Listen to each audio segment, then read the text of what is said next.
Episode 30, final day of the championship season. We are officially in playoff season now. Obviously brings to end what has been a traumatic and forgettable year for Cardiff City. And a pretty forgettable derby. Best bit really is probably that we just started singing Simply the Best as they were coming out. Fucking get it up, you. Play the intro.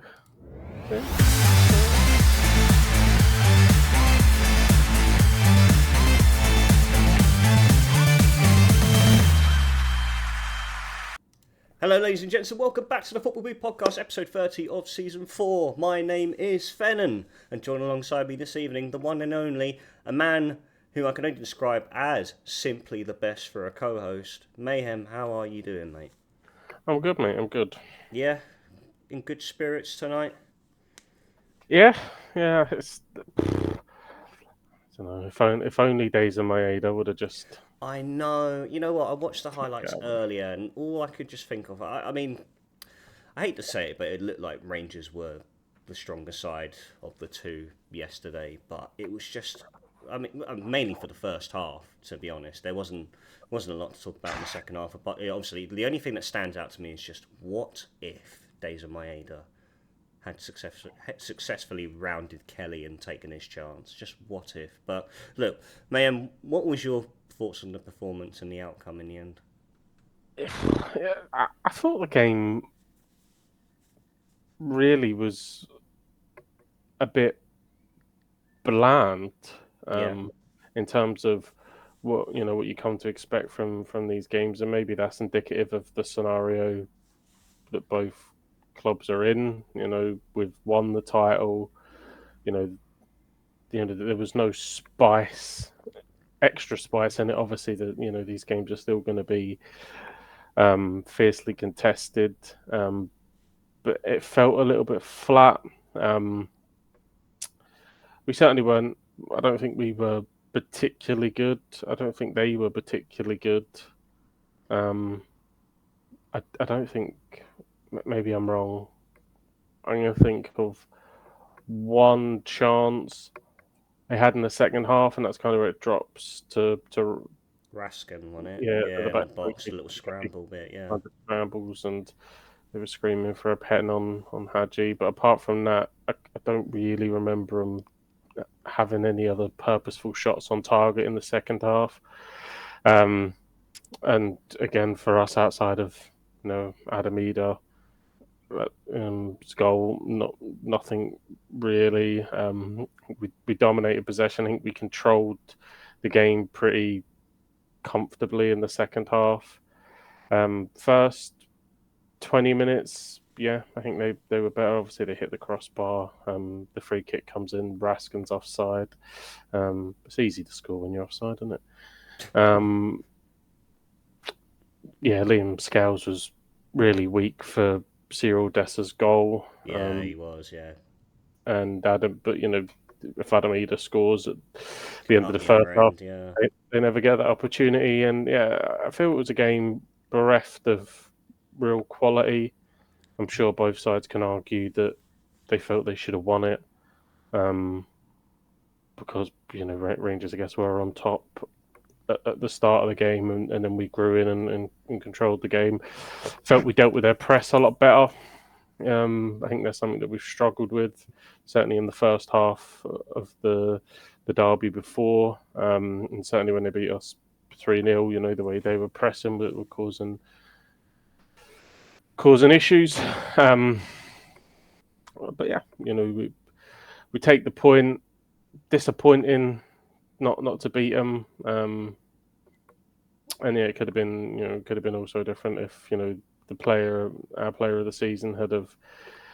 It kind of reminded me Days of Maeda of old there. I think his feet were moving a little bit too quick, and he took a real heavy touch, and ultimately he just can't move that ball right to go round or slot it or pass it or whatever right at the end. But yeah, I think that's now 7 games they haven't won at home for. I was literally about to say, yeah. They're just breaking records left, right, and centre. and we stopped that rot against them, where obviously they were going to try and beat us 3 games in a row. But yeah, we missed. Ralston puts in a shift and he tries really hard, but if that was enough to be a Celtic player, then we would have 60,000 of them. So it's a massive drop off from him to Alistair Johnson. Although I don't think AJ's been fantastic against Rangers as of late. In terms of quality of player, it's a massive drop off. Greg Taylor didn't have his best game. The Arnie Engels was a bit sloppy. I thought Forrest did all right, but again, compared to Nicholas Kuhn when he's on it, it is quite a big. Again, talking of the drop-off factor, isn't it? And Adam Eder, I think was okay. Obviously has a big chance in the second half, and I'm happy for him that he gets his goal and has a telling contribution in the game. And we move on now. That's as big and as brightful as their season's going to get. It's going to whimper out now, and we build now to try and build in some consistency and performance going into the cup final with a title party that we'll enjoy. And a potential treble just on the other side of that. So lots to look forward to. We're trying not to get too bogged down in these things. Sometimes it can be maybe a bit difficult to sort of clear your head and focus on the good when obviously all that's going on. But I think overall, we did all right. Nothing more than that. The bare minimum was to go there and obviously not get beat. Could have performed better. Individuals could have performed better, but I think overall it was okay. It's really weird when you get to the end of the season and these games are, they're never quite dead rubbers, no matter what anyone tells you. You want to win these games massively. Yeah, there certainly isn't. There isn't that the flair, the dramatic flares, that you get on these. Normally, there's no real build up to this. If we'd have lost, it would have been annoying. But normally, when you draw these games, it almost feels devastating. Cause it's a big impact one way or the other. One team's happy to draw it because it leaves them 4 points clear going into, or something like that, and that isn't the case, obviously, as we know. So the draw's fine. 5 out of 10. We move on. But it could have been also sweet if we'd have just capitalised. Absolutely, yeah, that's it, mate. And of course, it's going to be very difficult, but vital that obviously you don't let complacency creep in over the next 3 weeks. Obviously, you welcome Inform Hibs, a team that we've noted their upturn in form in the second half of the season. So I feel, Brendan, and of course yourself as a fan, you'd want, obviously you can expect rotation, but you still expect the playing standards to be maintained at a high level. Yeah, I think Brendan said that he expects Cameron Carter-Vickers will come out of the team after this game and will manage him to the final. Alistair Johnson's being managed to the final. So yeah, chance for the likes of Trusty and Scales, and maybe Narofsky will appear again from the depths. Who knows? Out of nowhere. The dongs will go off, the lights will shut off, and he'll just appear in the right centre back position. But no, I think hopefully Casper will be back for the final. I'm sure we're managing that as well. Keeping tabs on that, and I think of all the people that Brendan's up against, I think David Gray is an absolute great shout for Manager of the Year. Yeah. For the level of performances that he's got out of the high Bs has been nothing short of sensational. And obviously, we had that big cup game against them where they brought, I think it was like 7,000 fans they brought, and So, they're well behind the manager. I think they're 8 unbeaten at home, their best run in a long time. They obviously went on that long run as well. I think they were like 18 unbeaten in the league. So yeah, obviously they're looking forward. They're looking up, trying to make sure that they secure third, which they got a massive boost. Obviously, by beating Dundee United there at the weekend, and Aberdeen slipping up. So it puts them back in prime position to secure third and kick them into the latter stages of Europe. And it'd be great to see another Scottish team, get into Europe and do well in it is always nice to see, isn't it? Yeah, 100%. Obviously, Celtic have done well in the Champions League this year. Rangers did good in the Europa League. But it'd be nice to to see a Hibs or an Aberdeen go into those fixtures, get positive results, and get through to the league. Because I think if they get to the Conference League, I mean, you're looking around at those.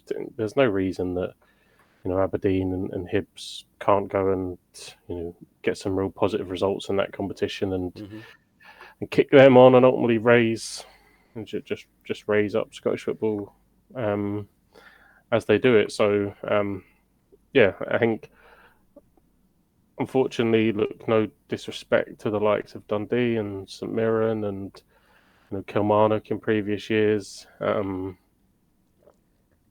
I don't think their budget or their squads really give them any chance to go and have that impact. Whereas you would like to think an Aberdeen or a Hibs, they're in a position where, if they could potentially get to the latter stages of, I don't quite think the Europa League yet, but certainly the Conference League. If they could get to those latter qualification rounds, there's no reason why, they couldn't get themselves into that league stage and build a campaign out of that. I mean, if we're looking again, some of the teams that have made it through to the very latter stages of the Conference League. I mean, Djurgården were knocking out Rapid Vienna. Like, they were knocking out Rapid Vienna in a quarter final. So, if that's the level, there's no reason why an Aberdeen or a Hibs you couldn't throw their name in amongst the hat to to go deep in one of those competitions. So, yeah, I think it's imperative that for Scottish football and the building that the right teams consistently get back to qualifying. Hearts as well. Obviously, they've not done well and they've not even finished in the top 6. But I think for too long, the league has allowed the teams in the league, and the inconsistency has allowed teams to have really, really good seasons, like St Mirren, like Kilmarnock, like Dundee. But ultimately, they're just going up against oppositions that they're just not equipped for. So, hopefully, if we can get Hibs and Aberdeen in those slots, then they can go and have a positive impact on those competitions as well. And yeah, like I said, I think David Gray, at one point his job looked perilous, and he's done amazing. I don't think. Yeah, it feels like him and Tallene, swapped roles midway through the season, where Hibs decided to have an uphill in turn of form, and Aberdeen they've had a big slip the second half. Yeah, it feels like. Well, they've come back a little bit. But they've managed to somewhat maintain where they are in the table. Yeah, but yeah, I think that was just down to the start. They started so well. They were unbelievable at the start. And then, yeah, like you said, a massive dip. Couldn't buy a win, and now they've stabilised a little bit, and they're still in the hunt for third. Hibs are in prime position now. I need to see it out, but no reason why they couldn't. Aberdeen couldn't spring a surprise and end up getting third as well. So there's a big race for that. Dundee United are not completely out of it, so I'm sure they'll want to have their say. And St Mirren will have some kind of impact, as we've seen. Obviously positive result against Rangers last week. Another positive result this week. So I think they're maybe just a little bit too far back. I think it's a 3-horse race between Hibs, Aberdeen, and Dundee United. But it's good for Scottish football to have those teams back up there and in the top Yeah. 6. And again, no disrespect to St Mirren, but if Hearts had have got their shit together, it could have been a real strong, arguably some of the biggest teams in Scotland making those fixtures for the first time in a long time. There's been some real inconsistencies there. So yeah, it's good. And obviously, talking broadly on Scottish football, we saw that Falkirk got promoted as well. Yeah. So congratulations to them, back up in the big time. Scott Arfield return to the Scott Premiership. Arfield, fuck me. That guy's got to be about 57 by now. But He's been around for so long. yeah, Knocking but no, about Falkirk. yeah, Falkirk have flirted with it for a long time, so it's good to see them get up. I think they've deserved it. We've played them in a couple of cup games across the years, and I think they're deserving of their status. And yeah, it's not anything to keep Livingston further down as well. Fuck that plastic pitch bastards. Yeah, Um, absolutely. but I think ultimately, look, if Brendan goes on to win the treble, then and I think most people will expect him to do that. So I think he'll get Manager of the Year. I think he just about deserves it, but I wouldn't have any qualms if they were to give it to David Gray if he pipped Brendan to it. I think it's completely understandable because, yeah, what a season. Yeah, I know, absolutely, 100%. But, look, party time is on the horizon. The possibility of the domestic treble is on the horizon also. And look, I just hope, always keep close eyes on Celtic's progress and, hope for the best outcome going forward. Hope they can stay on their toes in the remaining final 3 fixtures. That gives them the best opportunity of winning when it comes to that big day at Hampden against Aberdeen. Yeah, and I think that's the main thing. I think Brendan will drive that, and I think he's spoken about setting internal goals to make sure that everyone gets to the level required. I think Adam Eder's on 17 or 18 goals in all competitions, so no doubt he's setting him the target of reaching 20 goals this season. God knows what you're giving my Eder, because the guy's been fantastic. We all want to see James Forrest get his goal to keep that continuous scoring streak going. And yeah, I think we've seen this the back end of these last couple of games that Sinisalo is a good prospect. Not ready to take over from Casper yet, but I think he's equipped himself well. So Yeah. No worries on that front. When we're coming towards the end of next season, we'll evaluate it. Is it time for him to step up and step into that role, or does someone else need to come in for another few years? But it's a good headache to have though as a football fan when you've got 2 competent goalkeepers on the books. Like it's always a nice feeling to know, like, obviously you got Kasper Schmeichel, who's been a highly established goalkeeper, absolutely fantastic, great portfolio, and then obviously you got Sinisalo, who's come in as a project initially and stepped in during Kasper's absence and he's performed incredibly well. Been really impressed with him. Yeah, I think he's done what's asked of him, which is the bare minimum of what it takes to be a Celtic keeper. Keep yourself alert, keep yourself alive. He's a big boy as well, isn't he? He is. He's obviously tasted the derby, and he made a really big save. Yeah. In that second half there. So yeah, that's been a positive. Obviously, we didn't want to see Casper get injured, but that's been a positive to come out of that and to see his development. And yeah, we're in a strong place. We're going to grow in the summer. I'm sure there'll be murmurs and rumours about 1 or 2 leaving. As I've said before, we obviously know that Tierney's coming back, and that'll be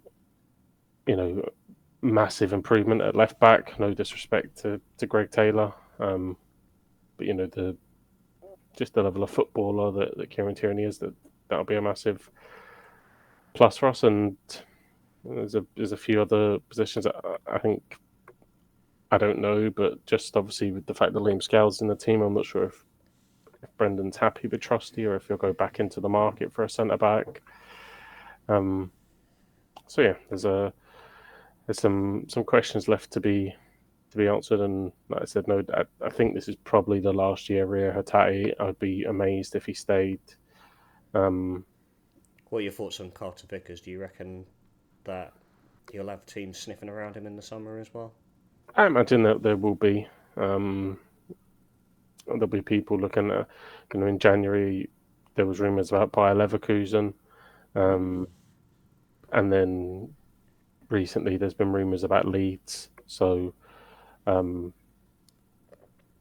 I mean, he's given some great years to us and played a lot of games, won a lot of medals. So, you couldn't be bad to it if he said that he fancied something else, and especially if the likes of Bayer Leverkusen come in, or even Leeds. The truth is that the English Premiership has such bright and shiny lights that it's very difficult for people to say no. But what we do know down at Leeds is they do have a really strong defence with the likes of Ethan Ampadu and Joe Rodon. So, I think when you're making that move, you've got to be really careful that you're not just going to sit on the bench, because I imagine Daniel Farker will probably want to keep those two together when they go I think up. the only issue we'll have is probably, I mean, more in the sense of Ethan Ampadu. Obviously, a fantastic player when he's fit and on his day, but it's him staying fit. And so I think Carter Vickers coming in will obviously not only provide good competition there, but again a bit of longevity and durability in terms of having two consistent centre backs there on the books.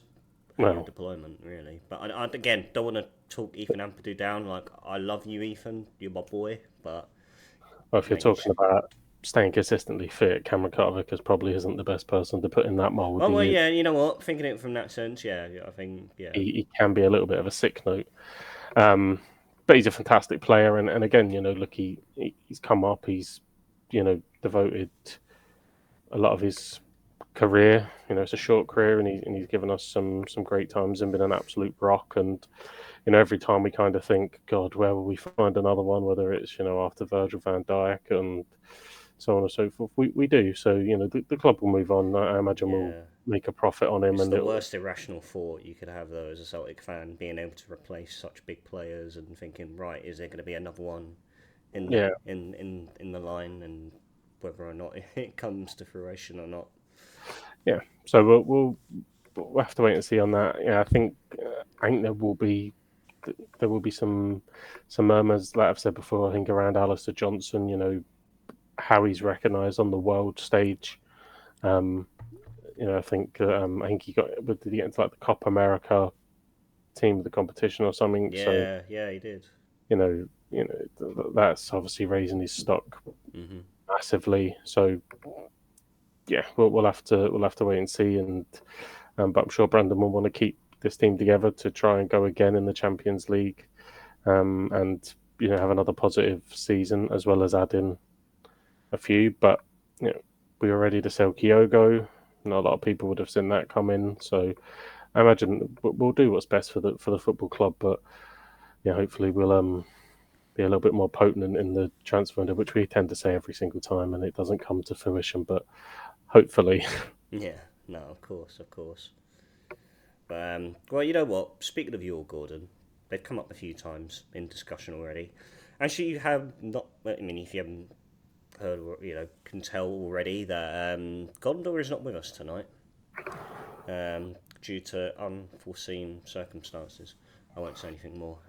He can address that next week if he comes back on. But I've taken it upon myself to fill in for him in terms of the allsvenskan and with Djurgården's progress within the last week. And of course, we welcomed Chelsea to the Swedish capital last Thursday, where it was the highly anticipated Conference League semi-final first leg at the Tele2 Arena between Djurgården and Chelsea. And the outcome of that game was basically what we all expected. as any neutral fan would expect, and Chelsea came out winners by 4-1. Massive uphill battle, to say at the very least, for the Swedish side. Come this week when they play the returning leg at Stamford Bridge. Don't know what to expect, but I tell you what, might be worth whacking on a fiver for Djurgården to pull off the miracle, but who knows. Unfortunately, in the allsvenskan, they did have another derby against AIK yesterday, and surprisingly, Djurgården did not lose. In fact, they took the lead early. They took the lead from the spot around the 25th minute, and then unfortunately, late in the second half, they went down to 10 men, and 3 minutes later, AIK found an equaliser. But Djurgården did not lose. It was 1-1 in the end between them and AIK, and that's all I've got to say about Djurgården. Honestly, I'm so this is the thing. I'm so bad with following them. I think when I first moved here, I was a bit more engaged and would obviously do my research and look into their squad, their players, their transfers, their sales, their manager, coaching staff. I was more engaged then, but I've taken a little bit of a step back, especially where Cardiff have made my life an absolute living hell in the last year or two. And so it makes you feel a little bit more detached from football in general, really. But well, no, I saw the highlights, and we all know how highlights plot together and how they can give you a very skewed assessment of the game. But obviously, see Djurgården's goal. They did have another massive chance as well, which, if that goes in, it's still a huge task to come to West London and win by 2 clear goals. But yeah, just sounds a little bit more achievable rather than the three feels insurmountable. But Chelsea played well in the first leg against Legia Warsaw, not so good in the second leg. So who knows? But look, it's still an incredible achievement to be. but that's what I was going to say. The fact that they got this far in this competition is unbelievable, and it's arguably Djurgården's biggest achievement in European competitions, to say the very least. I know that we were talking with Gondor, and he said that I don't think it's impacting. I think what you'll see is once this is done, Djurgården's league form will take off. Once the semi-finals done, then there's they can just knuckle down, and because obviously in these European games, what you have to, I imagine, what they would have had to have done for Chelsea is prep completely differently to how they were then going to prep for AIK, and obviously then with the European stuff gone, they'll have 7 days to prep for teams, and I imagine that the league form will take off, and it'll be the allsvenskan will be a far happier place for Djurgården fans. Don't quote me on that. Don't at me. Don't. Yeah, but it's a very strong point to make, though. I imagine a lot of Swedish teams at this time of the year wouldn't be in European competitions at this point anyway. You'd have them. It's more common for them to have the qualifiers for the Europa League or the Conference League or even the Champions League, if we're talking the likes of Malmö, for example, who won the Allsvenskan last year, and so that's more of a headache they can take on later on in the Allsvenskan campaign, which happens around late July, August time. Mm-hmm. And so it's very, very uncommon that you'll see any Swedish team go as far as they have done in a European competition. Like I said, it's an unbelievable achievement. Like I've said, when you're surrounded, the teams that are left, you're in the hat with Fiorentina, Real Betis, and Chelsea. That doesn't. I know that sometimes the Conference League can get talked down, but that doesn't feel like a third tier competition. If you're looking at the Europa League, I think it's quite equivalent to Tottenham, Bodo Glimt, and Athletic Bilbao and Man United, with the Bodo Glimt and Djurgården being the outliers, and they're rubbing shoulders with very, very huge established clubs. Yeah, and obviously They got beat 3-1. Quite, I think it's fair to say they were quite fortunate to come away with that 3-1 scoreline by the Glint at the Tottenham Hotspur Stadium. I watched the game. I thought Spurs were very dominant. Yeah, They got off to a strong start as well. Yeah, your boy Brennan Johnson. But they did get a few niggles. Dominic Solanke went off. James Maddison went off. They kind of lost their way a bit, and Bodo Glint snatched on back. And that's the difference in it. That 3-1 to 4-1. 3-1 doesn't feel like the tie is dead. Yeah. 4-1, it feels like it is a little bit insurmountable. Yeah, no, it is. I think there's gonna be a lot of things that are gonna have to factor the outcome of the second leg. I imagine there'll be a fair bit of rotation from Chelsea's perspective. Obviously, they're still fighting for fourth place at the moment. I'm sure complacency will creep in, and I mean, yeah, at the very least, like I'm hoping for a valiant effort from Djurgården, which will inevitably we will get. And just enjoy the occasion, if anything. Like a Swedish team being in the semi-final of a European competition, like that's, like I said, like it's an achievement that you won't. It's something you won't even hear about for years on from this point. That a lot of Swedish teams can say, yeah, we were in the semi-final of a European competition. Yeah, it's unbelievable. Yeah, fantastic. And fingers crossed that we witness something special in West London, and that would set up the Conference League to be a great final, as well as the Europa League. That's looking like it will probably be a save our season match, which sounds like some kind of WWE plotted match. Save our season. Well, to be honest, mate, WWE was going to make its cameo, but a little bit later on when we get to the Cardiff segment. Don't get me wrong, it's going to be there because I've thought about this this evening. I thought about it.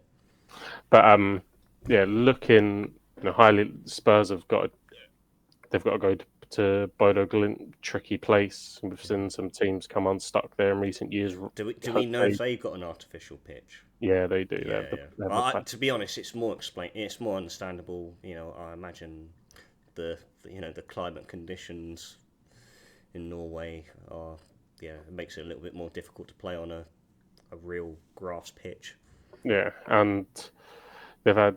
I think they beat Jose Mourinho's Roma there 6-1. They've obviously had positive against Lazio. Mm-hmm. So Spurs have got to be there, got to be switched on. They've got a good cushion, but they've got to go there and be professional, make sure that they get the job done. As well as Man United have got to remain professional coming back to Old Trafford, and they have a slightly bigger cushion at 3-0 and make sure that they get the job done. And then it's like I said, save our season. Is it Postecoglou's Tottenham finally? He always wins something in his second season. That's what he said. And if he wins it, he's their most successful manager since. But the bigger, probably since Venables, I must say. But I think the big question is if he does win the Europa League, does that save his job? No, I don't think so. No. Which sounds absolutely mental as well, doesn't it? Tottenham finally win something. You finally get a manager that wins you a trophy, and I think that no matter what happens, they'll part company. Ways, yeah, because the league campaign just hasn't gone to plan for Spurs at all. Oh no, I mean, yeah, it's been awful, but yeah, that'll be interesting. Ruben Amorim as well. He's taken a lot of stick, and if he can get a performance out of them, then that'd be a great springboard for him. Obviously, United again in a very similar position, doing terribly in the league, but can somehow, end the season with Champions League football, be a massive boost for him.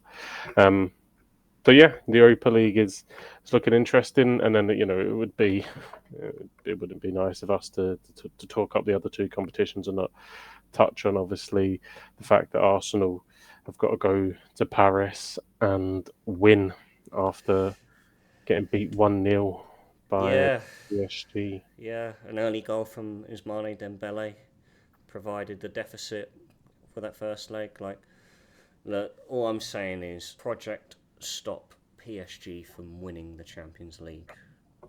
I don't care who it is. If it's not Arsenal, I hope it's Inter. If it's not Inter, I hope it's Barcelona. Yeah, PSG must be stopped.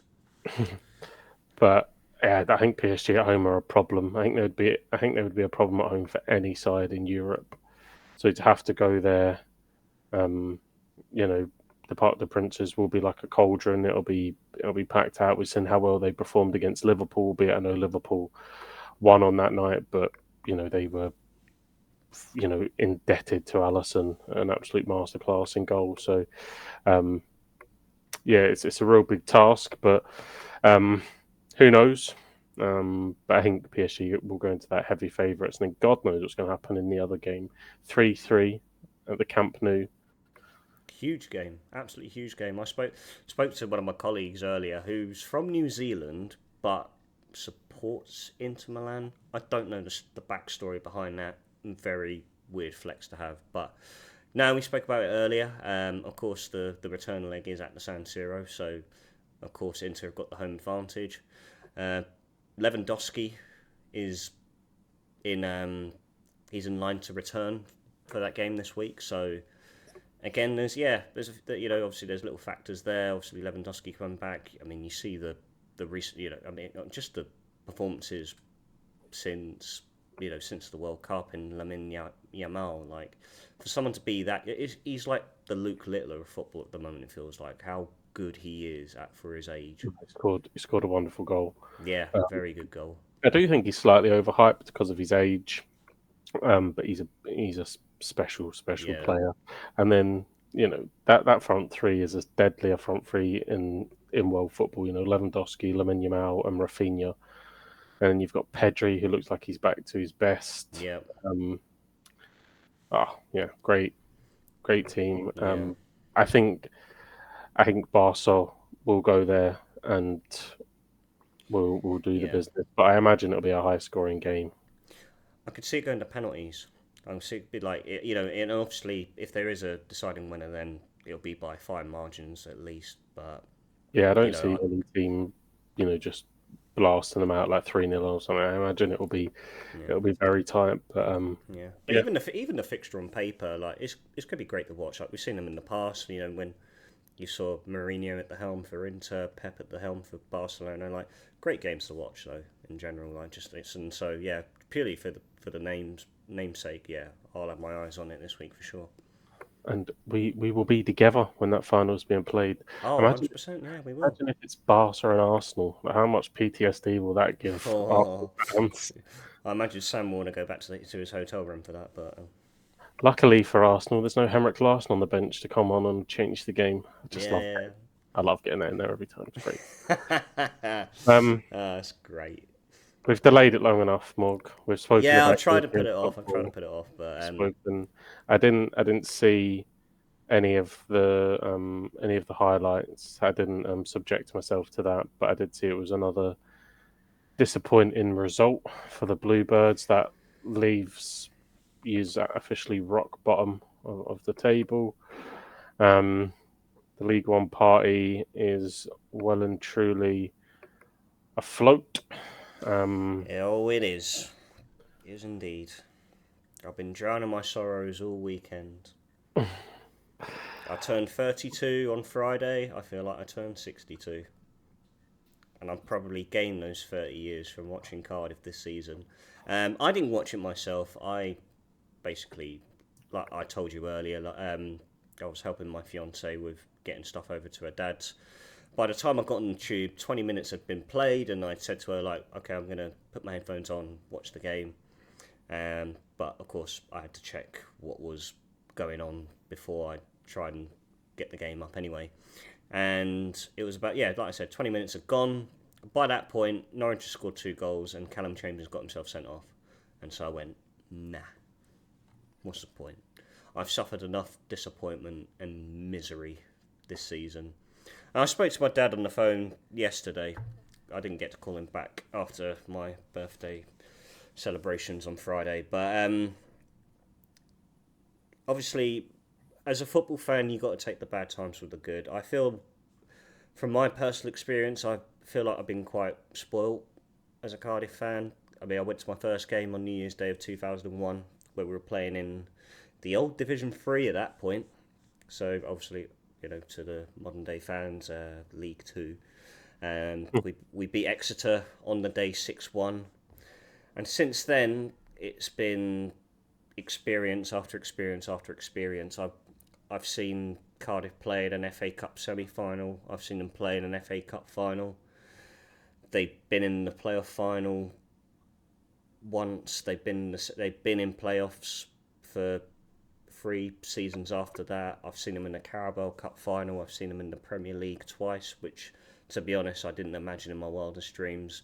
I've been quite spoiled, I must say, and very fortunate to, be able to take in those experiences. And yeah, it's obvious. It's a dark time for the club right now. We're back down in the 3rd tier for the first time in 22 years, and like I said, it's one of those things that that happen in football, especially at this level, and you got to take the bad times with the good. There's no doubt in my mind the good times will come back, but that really all comes down. And again, this is where the WWE cameo comes in. And when I'm talking about WWE cameo, do you remember the infamous pipe bomb from CM Punk? Mm-hmm. And I'm gonna quote him, but have my own twang in it. And so I'd like to think this club will be better after Vincent Tan's dead, but the real thing is, it's only going to get taken over by a stupid fucking son and the rest of his fucking stupid family. That's what it feels like with the ownership. Like, I just feel it's going to get passed down through generations. It's like I said, I felt I've said it before, it's like Kim Jong-un running a football club. That's what it feels like. And so I feel, Vincent Tan's going to stand his ground unless he gets a ridiculous offer coming to buy the club. I don't see him budging whatsoever. And that's just something I feel like we've got to rest with as football fans. And I hate to say that because obviously I feel he's the biggest parasite that exists within our club right now. But, I think our big focus right now is getting a full-time first-team manager in, one who obviously has sufficient experience at this level. Of course, I've got my wish list, but I don't know if it will ever come to fruition. And so, there's 2 names that stand out to me, and of course, Nathan Jones is always going to be on there. The other one is Stockport County's manager, because I feel, I can't remember his name, Chalier or something like that. I can't remember his last name. But again, but you look at his record and what he's done with Stockport County and taking them up to League One in, quite a fairly short period of time. That's something not to, disregard. And of course, if things don't go to plan with Stockport in the playoffs, as so with Nathan Jones with Charlton, I feel they're 2 names that we really should be exploring. The rumour mill is always wild on social media. I saw one tweet from a Cardiff page that apparently we are linked with the Malmo manager, the current Malmo manager. We're in talks with him, and with that, he's looking to take one of Malmo's key young midfielders with him. I looked at it and I just thought, well, I remember my first beer. Just ain't gonna happen, is it? Like, you've just talked, just blurred absolute waffle and put it into a tweet. And so, I don't know what to expect, but I think our priorities right now is just getting someone in early doors, give them a summer transfer market. Of course, there's going to be a massive exodus at the club. There'll be a lot of first-team players who will be out the door.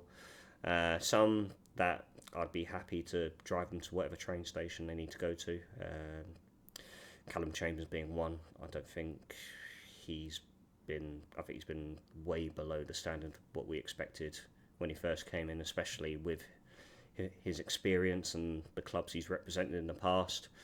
Ethan Horvath, the man who was basically a statue for all 4 of Norwich's goals this past Saturday. I wouldn't be mad if I saw him leaving this summer. And then just a few individuals here and there. There's some that were going to be resigned to losing. The big name, and I really, really would, obviously Aaron Ramsey came out and said, look, we're resigned to losing him. We're we're impending the interest to come flying in, and that is for the man who scored 9 goals in the 20 appearances he's made, and that's Yusuf Salek. But what Aaron Ramsey should have done is basically play down that Yusuf Salek exists. Like, the less the world know about Yusuf Salek, the better, because we need this guy next season. We really do. Roko Simic, this is a name that obviously has come up a few times in recent episodes and in the past few weeks. So this is a guy that we signed in the summer from Red Bull Salzburg. Has championship experience. He scored in the Champions League. We brought him in for an initial fee of €2 million, which a lot of people thought we really underpaid for him. He was loaned out immediately to one of our sister clubs in Belgium for development. Unfortunately, got injured. He was out of action for, I think it was 2 months, and then was recalled in January and was hoping that he was going to make a push and be a potential starter for us. But then, just basically rotted in the under-23s. Scored in the under-23s on a consistent basis, but then made, sporadic appearances on the bench, never made it off the bench. And he was on the bench for our final game of the season against Norwich. And I think he had about 3 or 4 unworn match shirts, and he was throwing them into the away end. And I didn't like the expression on his face, and I can understand why. I imagine he's highly frustrated that he's never been given the opportunity to, really see if he can make his mark at the club for the first team. And so I think on his own accord, I would be surprised if he requests, a get out from Cardiff, and hopefully picks up his potential elsewhere. And that would be a shame, because I feel like, again, it almost feel like an Andreas Cornelius situation where, they come in with with buckets of potential. Obviously, nowhere near the fee of what we paid for Cornelius back in 2014. But again, just that familiar profile and player, and we just will never, live to see the day that he exposes that potential and he blossoms into what a fantastic player he could potentially be. I don't know, but that's really where I'm at right now with Cardiff. Like I said, we just need to get the priorities in place. Manager, mould this squad and get us ready for League One next season, and give ourselves the best opportunity of bouncing straight back up. Yeah, definitely. Let's put a pin in that and leave it there, Bush, because we've spoken at length on Cardiff, and it's sad times, and let's just hope that next year we're talking about a promotion push and getting back to the big time and having a happy season rather than what you've been subjected to for the past 3 or 4 years. But at the other end of the spectrum, obviously Sheffield United, Sunderland, Coventry, and amazingly Bristol City have made. I can't believe they actually made playoffs. Fucking Wurzel bastards. Have made the playoffs. Obviously, Sheffield will play Bristol City, and Sunderland, Coventry, which is a tasty game. They do not like each other. I love playoff season, and especially when you see these teams being put in the same bracket, going head to head. It is going to be a fucking fight and a half, that semi-final. Yeah, that Sunderland, Coventry do not like each other. Feisty game, and obviously that they'll fight out over 2 legs to get to the playoff final. Sheffield massive favourites, aren't they? I think we always do this, don't we? We always give our little predictions for the playoffs, and they always end up being wrong. So I'm going to run through Championship, I'm going to run through League One, I'm going to run through League Two, and you're going to tell me who's going to get promoted. I'll tell you who's going to get promoted. Yeah, let's do it. And someone different will get promoted. So apologies if we picked your team. I think we did this last season, and we were got them all wrong. Horribly wrong with them. So Sheffield, Sunderland, Coventry, Bristol City, who's going up? You know what? And we highlighted them earlier in the season in terms of like we heavily backed them to really push the likes of Leeds and Burnley. I'm gonna put my money. I've got a feeling about Sunderland. Sunderland, Got a yeah, feeling about Sunderland, yeah. cool.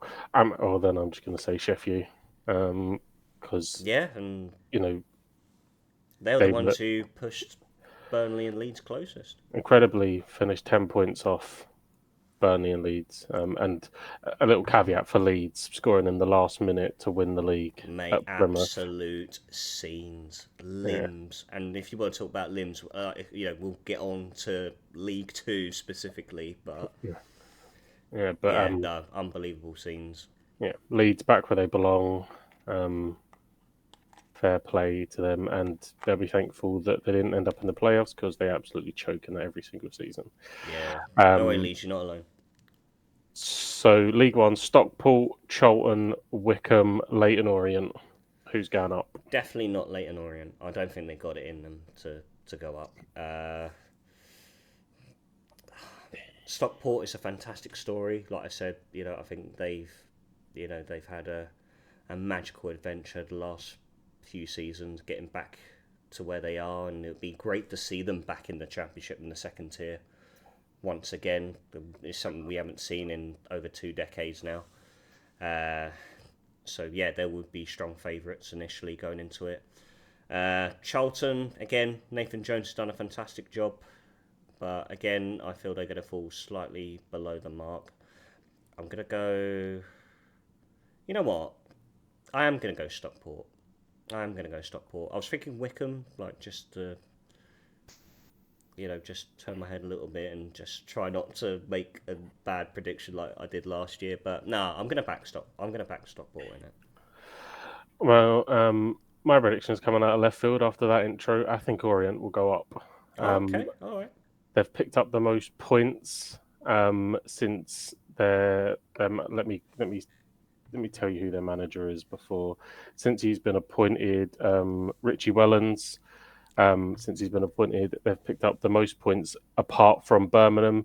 Since he's been there, he's done a fantastic job. I actually had the Huddersfield game on that they obviously needed to win, but they didn't actually need to win because Barnsley spanked Reading. And they won that 4-1, was in complete control. They look like they have some super pace on the counter attack, and they've just got that feel good factor. I think that when you go into the playoffs and you're on a run, I think it can be really really deadly to the other teams. So I'm picking Orient. Apologies to all the Stockport and Orient fans. That probably means it's between Charlton and Wickham. I apologise. And to League Two. Do you want to talk about the limbs with the Bradford result? Yeah, we certainly can do. Breaking the deadlock in the 95th minute of 6 minutes added on to send them up automatically. Unbelievable. I mean, League Two has been mental. Obviously, Doncaster are champions, Port Vale second. But see, look, the fact that Walsall are in the playoffs now, like, oh God, you know, I've realised I'm gonna be like that fucking. Have you seen that video of that QPR fan like fucking kicking off about losing to Port Vale? That's gonna be me next season. Port fucking Vale.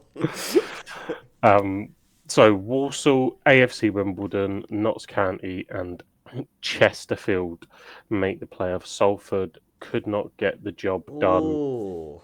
They were away at already relegated Carlisle and couldn't get the win. Drew 2-2. Chesterfield snuck into the playoffs.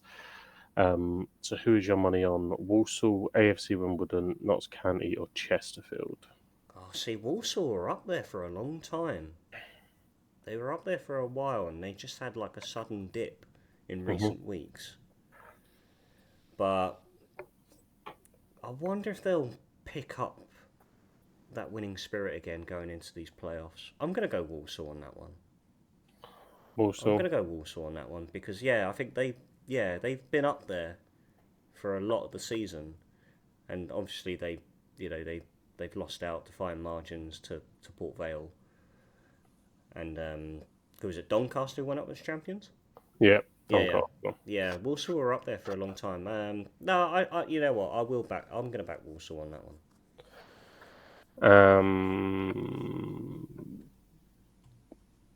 I don't know why. For absolutely no reason at all, the team that is calling to me is Notts County. I I don't know thought you were why. going to say Notts County or Chesterfield. Yeah. Obviously, they've got AFC Wimbledon, who did beat Grimsby, who were hoping that if they could have won, they could have snuck into the playoffs, but they beat Grimsby away from home on the last day of the season to put themselves into fifth. I think that means they'll play away from. I think if you finish, I think that means they play the away leg first. Yeah. AFC Wimbledon. I just think Notts County. Yeah, I think they'll do it. I don't know why. I have no rationale for that whatsoever. But there we go. So That is it. That is the predictions. Pencil them in, and then you can comment when we absolutely curse your team. Apologies. Yeah. Well, well, knowing me specifically, I'll get my predictions horribly wrong. So, again, I don't know. I feel like I'm being too accommodating to the listeners, but each to their own. That's what I'm going to say. That's it. That's it. Right, enough of real life football. Yeah, no, fuck real life football. I mean, obviously it's been fantastic for some, but I mean, personally speaking, fuck football. Really, Football Manager's great though. Into the realms of Yeah. football. So season 3 has started. Season 3 has begun. We played our first 10 games of the season. Now, obviously, Gondor's not here, and I have got his results. But Mayhem, why don't you get us started and let us know how life has been with Le Havre? Third season now, so of course we've reinforced our squads. Indeed. Hugely since day one. Obviously, this is Le Havre post Sagante leaving and off to pastures new with Brighton.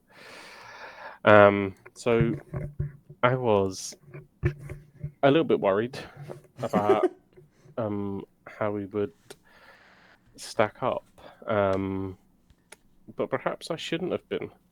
So my opening first 4 games were against Reims, Lyon, Toulouse, and Auxerre. Won all of them. Beat Reims 2-0, beat Lyon 2-1, beat Toulouse 2-1, beat Auxerre 3-0. Flying high, mate. I was in a title fight. Shit the bed. And then along comes Strasbourg, who no one can beat for whatever reason. Drew 1-1 with them. Conceded a late goal against FC Nantes away from home to draw 1-1, which really pissed me off. AS Monaco, flying high at the moment in my league. They beat me 1-0, and then I drew 1-1 with Marseille. And then, I don't know if this has happened to anyone else. This may be the first time in the save it's happened. RC Lens knocked the door and says, "You want to come for an interview?" They are playing in Europe. They're playing in the Conference League. So I think in terms of stature and reputation, it would have been a step up. It was very appealing, that's for sure. Yeah. Turned them down. Just said, fucking nah, I didn't even go to the interview. Fuck yous. They then employed De Zerbi, so I don't know if they have... Good hire in the end, to be fair. The fact that you were in you were in the same discussion as De Zerbi, it's quite flattering, yeah. I don't know if I ever really stood a chance if, De Zerbi. Anyway, post that, had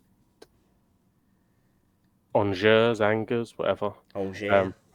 Beat them 3-1, and then last year's runners-up, Nice, I was away from home against them, and I lost 3-1. So, as it stands, I am 4th, 10 games played, have a goal difference of 6, and I am on 18 points. And on the not so distant horizon, I have RC Lens. Oh, you got the Zerby ball coming your way.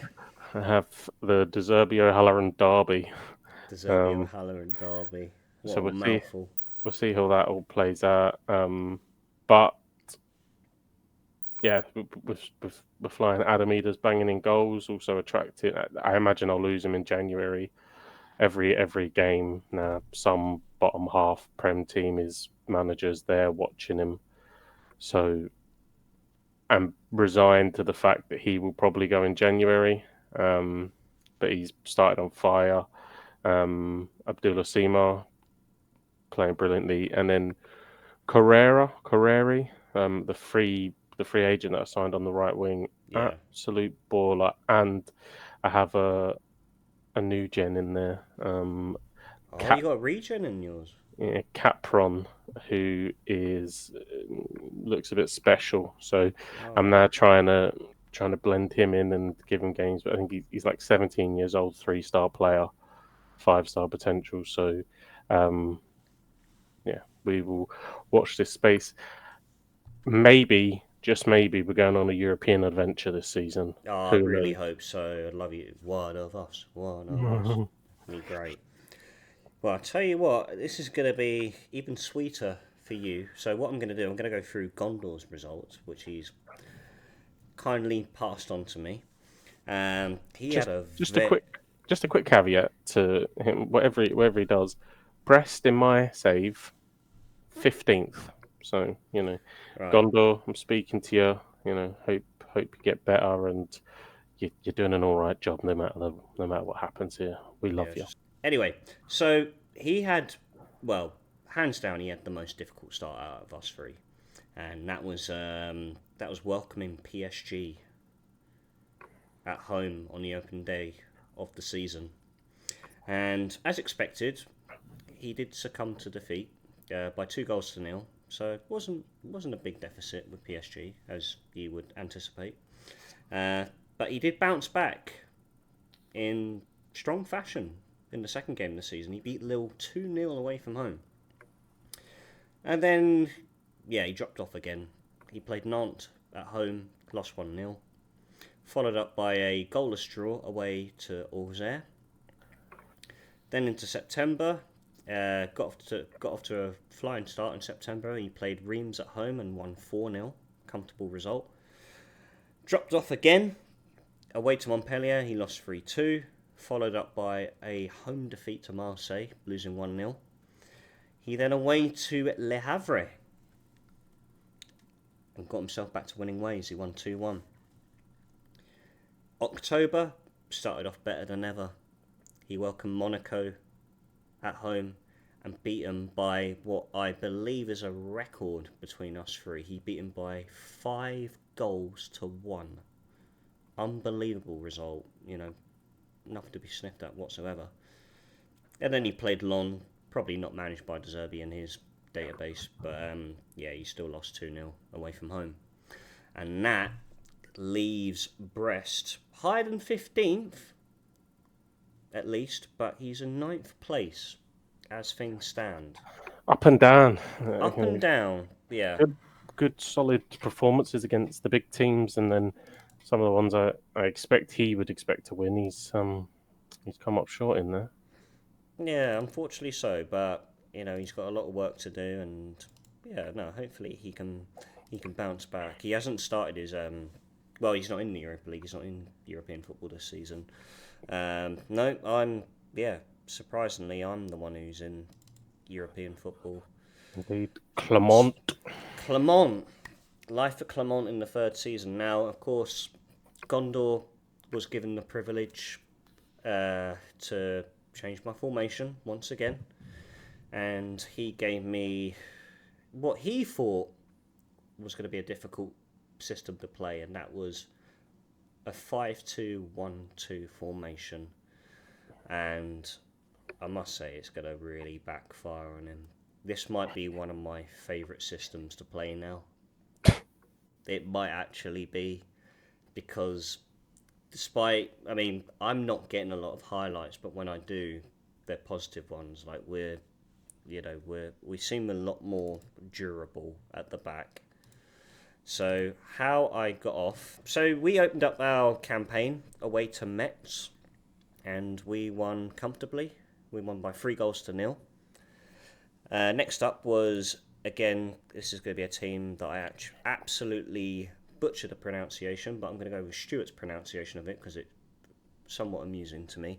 We played EA Guingamp. At home, we won by 2-1. It was a tight contest, contest that I didn't really want to have with a team that had just earned promotion to Ligue 1. But we came away with the 3 points. We then went away to Marseille, and it was a goalless draw. Again, very durable performance where we managed to hold our line and not ship any goals, and that was good. We then welcomed Rennes at home, where we beat them by a 1-0. And then finished up the first week of September with an away draw to RC Lens, 1-1.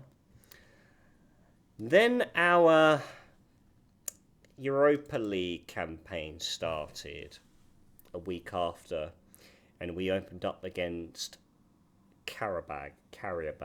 You've obviously seen their name pop up in Carabag. Carabag. They don't get handed to you at the end of a till in Tesco's, mate. Not a carrier bag. Just sounds funny. Charge me 10p to play them. Anyway, we lost. Away to Carabag, 2-1. A bag for life performance. Exactly. Mate, it was a horrendous start. Like, to go the first 5 league games undefeated and then to lose to Carabag, that was a pal right in the kisser moment. It didn't get any better. We played Montpellier at home. I don't know what it is with Montpellier. I can't fucking beat them. I went 3-1 down, and thankfully managed to pull the game back to 3-3, and that was the full-time result at home. So we got a point, but it felt like 2 points lost. Mm-hmm. I was expecting the worst in the next game. We played Lorient away from home, but thankfully we won by 2-1. And then we dropped further points at home, but this time it was to Lille, so it was understandable, but we came away with a 1-1 draw. And then thankfully, to wrap things up, we managed to beat Trabzonspor in the Europa League to get our campaign up and running. We won comfortably by 3-0. It's taken a lot of experimenting, like with this formation. Like, you obviously, I mean, the worst way to do it, and obviously that is not in me whatsoever. It's not in any, real FM player, and you've got to experiment with new tactics as the game goes on. Mm-hmm. And so it's like changing player roles in the game. Obviously, you add certain instructions in the game. It turns out playing for set pieces is really helpful. Actually works. So, my favourite thing right now is to... Obviously, I've adjusted the player roles. Obviously, playing with 2 up front. And I've been trying to work out what works well with an advanced forward. I love having an advanced forward. If I'm playing a sole striker role, which I normally do, advanced forward all the way. And I've had to experiment between pressing forward, dog shit, get rid of it. I wanted to go target forward, but it's hard to do that when your other striker is 5'8". Doesn't work. But I ended up landing on poacher. 2 advanced forwards just doesn't work at all. I obviously went, the safe option for a few games, and it's only one striker that does well, and then you look at the other striker and he's got an average rating of 5.9. And so, no, but I landed on poacher, and I thought that was the good partnership to have. I think if I get someone who's a bit more of a aerial threat, and I do have someone in mind because there's a certain individual who's out of contract in the summer, but he's exploring his options later on in the year. But I've got my sharp eye on him, and I really hope I can attract him to the project we got on at Clermont right now. So Yusuf Salak. It's not Yusuf Salek. It's someone a little bit. I've scouted Yusuf Salek, to be fair. He's got 16 dribbling. I couldn't believe it. I was like, mate, this is 6'5". He's got 16 dribbling. Can't believe it. I might have to scout him. You know what I mean? Like, but sorry, I mean, 1.5 star with 2.5 star potential just doesn't cut it for me. You know, Boo. national player at best. I'm like, nah. So nah. When you see this name pop up, and of course, like later on in the save, I'd like to say that yeah, this guy's put pen to paper come next year, but obviously we're quite far away from that. And so yeah, no. After that, I am sat in fourth as things stand. So we are fighting for a Champions League spot, which is my personal aim this season. Of course, you know, I'm still trying to get to the grips of playing the 5-2-1-2, but it seemed to have gone quite well. In some essence, I prefer it to the 4-1-2-2-1. Like I said, it's just, you know, trying to adjust playing with 3 centre backs, 2 wing backs. You've got to use your wing backs as wingers because you don't have any. That's the thing, and so it's trying to get them on the right role and mentality and. Yeah, you're flying. I haven't changed anything else though. Like my team instructions have stayed the same. But yeah, it's just adjusting the player roles and then certain instructions that you want to implement as you go on in the game.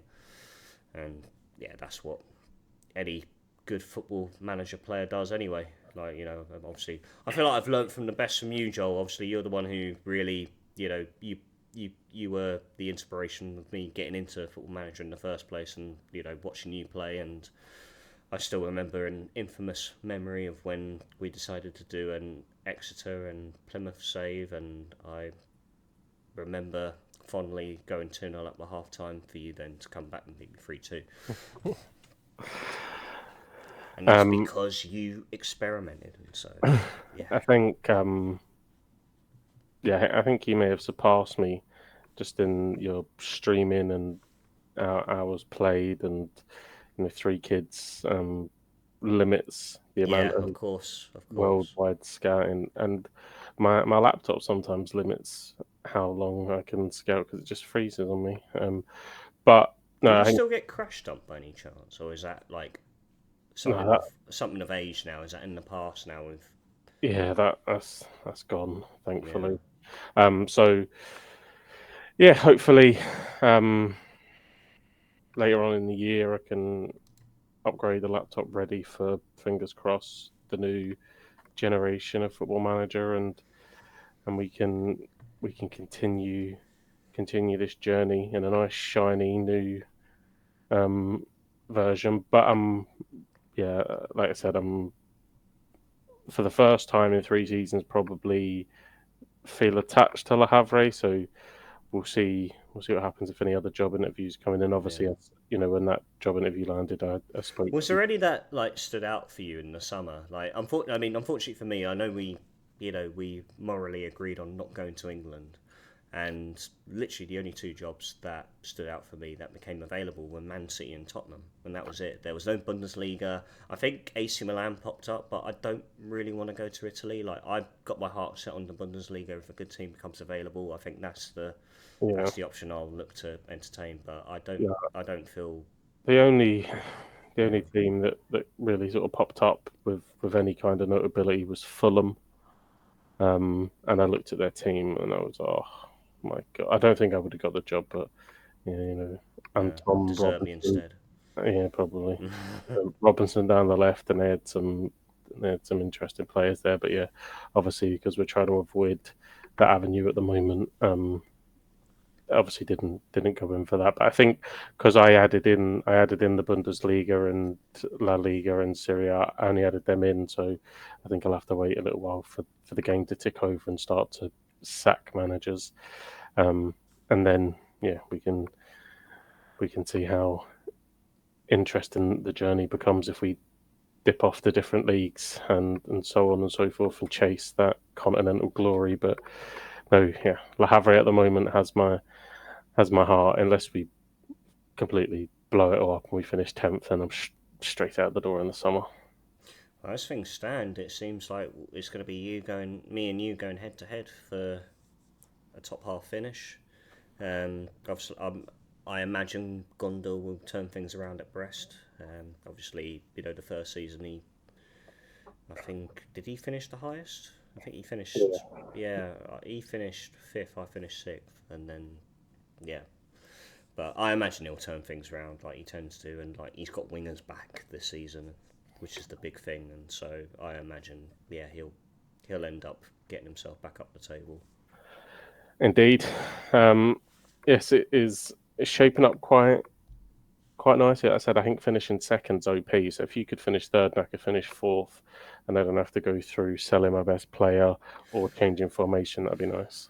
The thing is, like, I want to do well, but I don't want to be changing formation every fucking season. That's the downside of it. I mean, don't get me wrong. Like I said, you know, exploring new formations, like, it's This great. Like, is, this is what I said, right? Remember when I was picking Gondor's formation? Naturally, the first thing is, I need to play five at the back. But I said I don't really think that's going to be the one that really pushes you because you can play a lot of bodies in midfield. A lot of teams yeah, will play exactly. three, Yeah, three in midfield, so they won't get that overload.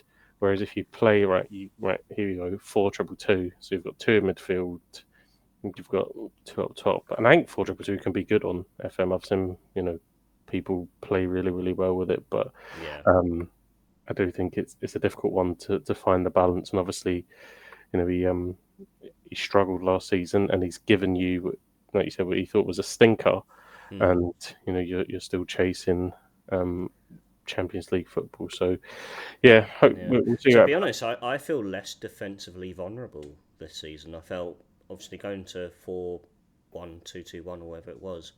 I'm basically like dropping a cam to defence mid, but still, like I feel like having three centre backs and then two wing backs who I have on support and can get forward when need be. I haven't changed the central midfielders. I could have dropped them into defence mid, which I felt would have made it a little bit too defensive and it would have lacked support going forward. But yeah, no, there's a lot that you don't really need to change. Like obviously you have an idea and a vision of what you want to play in terms of your build up play and how you want your players mentality to be. Like I feel like I try to sort of cheat the game a little bit where I don't have the team instruction get stuck in. I just fucking set every player to tackle harder, Yeah, and so you still get as many yellow cards along the way. But my if I have to pick a formation next, I'm just going pure Ruben Amorim 3-4-3. Deal with that shit, like. oh mate, fucking hell, like But obviously we're going to go another 10 games. I think that yep. it normally puts us on the brink of the That puts ninth us in round of the cup. December. Yeah, Yeah. I think it puts us just at the end of December. You might be slightly different with Conference League or Europa League games. Sorry, so I think um, it's still the same layout. I think that I don't know about you, but I tend to get a game that gets postponed for having a waterlogged pitch. Does that happen to you? no, Clermont must be a very rainy part of France. I need to look back and see if it's the home games that do that. But like, yeah, mate, honestly, like at least once a season, I get a game like postponed due to waterlogged pitches. So it may well be a Clermont thing, but no, I think the schedule tends to align still with the winter Yeah, break that they tend to have, and then you come back to the French Cup. yeah. So we should be in and around there going into January, and like I said, I think from the noise that the game is channeling to me. I think Adamida may be going. Hmm. And hopefully, I'll get around about 15 million for him. So, Oh, that'd be good. yeah. Oh, look, Juicy fee that.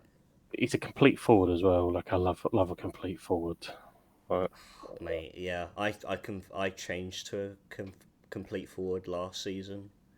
So what I had on the left, I had an inverted winger, but then my right winger was an inside forward. But my inverted winger was just like average rating 6.2, 6.3 every game, and I thought, all right, I'm gonna have him as an inside forward as well.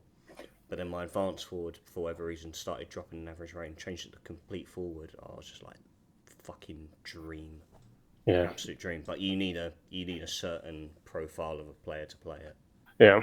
And look, he's this is his best season by far. So but he could be playing. He could be playing Premier League football. We will wait and see. Hopefully, Gondor is back next week, and he can give us his update in person. I love his monologues when it comes to Football Manager as well. Honestly, you know how cute it was when we first started doing this, and he actually wrote, he actually took a proper. He had a fucking audio book, didn't he? He did, yeah. I loved him, man. Yeah. Chapter 1. Chapter 1: The summer transfer window. Yeah. On a fine sunny day in Brest. So, yeah, it's looking exciting, and hopefully we can continue the good form, and it can be a sort of competition for Champions League spots. That'd be nice. Yeah, because that's the end goal that we set. The first one to win the Champions League. And right now, me and you are the closest to achieving that goal. So long may it continue. I want us all to do well. I like it to be like a tight competition. I don't want anyone to, fall below the mark and have a disappointing season. This is, it sparked so much life into football. My football life in general, just to have something to look forward to talking about, and obviously throughout the week it is so difficult not to play beyond 10 games as well. I know. It's so difficult when you get on a run, but I think next week we'll obviously Celtic are in action, but we should have the playoffs. I think they start. It'll be League 2 that start, wouldn't it? Yeah, so we'll see. They'll be the first ones where we get to see how good or bad our predictions are. So Notts County and Wimbledon play on the 10th, which I think is the weekend coming. So it will be, yeah. Which shall be interesting. But yeah, I have nothing at League One actually start on the same day. They start on the 10th. What about the Championship? Do they all play together? Well, to summarise it all, playoff fever is in the air. Title party, a proper one for Celtic, is in the air. It's on the horizon. And hopefully a domestic treble to look forward to in a few weeks' time. It's a good time to be a follower of football. It's an exciting time of the year. 100%. And of course we've got Champions League, Europa League, Conference League. Of course we'll get to enjoy that in living colour and in person together. Indeed. It'll be a slightly later episode. That'll definitely be a later episode, yeah. Because I actually fly back on the Wednesday, so I won't be home on that Monday. No, I will be home, but I certainly won't be recording anything like that. I'll be very sore. But it's good that we've hit 30 episodes at this point, because usually we don't hit that till late May, June time anyway. So I think I think in terms of the amount of episodes we put out this season at this point of the year, we've done all right. C+, we've done all right. The board is satisfied. Mayhem, pleasure as always, mate. Thank you for joining me this evening. Good to have you. Best of luck for next Saturday. Hopefully we can come back next week and continue to have that feel of momentum leading up to the final few weeks, and then the big day at Hampden proves to be a success. Thank you. Ladies and gents, thank you very much for tuning in. If you are new to the Football Booth podcast, we're available on all audio platforms, including Spotify, Apple, and Audible. If you're watching us on YouTube, please don't forget to like, subscribe to the channel if you're new, ring that bell for notifications, and until next time, ladies and gents, I bid you all good night and the star.